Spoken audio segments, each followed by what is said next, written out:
Hi, my name is Lady Caterina Salazar Alzate. Today I'm going to talk about the peace process in Colombia. Firstly, I go back until 1964, the date in what emerged one of the largest, more important groups in Latin America, called the Revolutionary Armed Forces of Colombian People's Army, FARC. FARC are identified as a revolutionary movement of leftists, whose main pioneers were Manuel Marulanda Vélez and Jacob Arenas. This group were disagreeing with government politics of dispossession of lands and the government traditional structure and epoch where social inequality prevailed.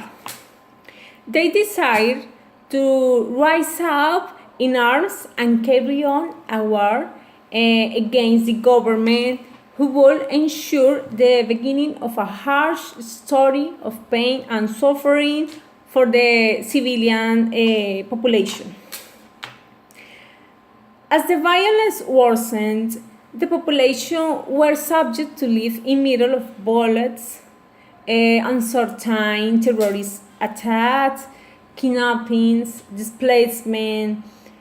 Practically, people got used to tolerate the consequence of conflicts and claiming it like the only way to live.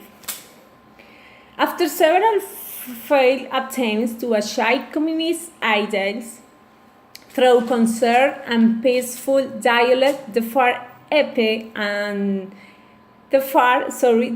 and the Colombian government began a new dialogue space that took place in Havana.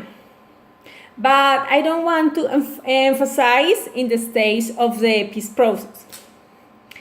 In my personal experience as a victim of the FARC, I think worldwide to accept and support the peace process, because I don't want to see more victims, and I don't want the story will be repeated with the future generations.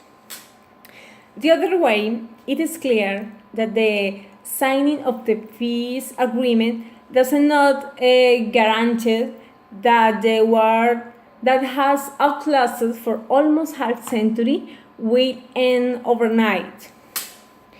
Or nor does it mean that the victims completely erase the scars left by the violence. In fact, the violence that has struck Colombia has left a great wounds of the heart of each Colombian.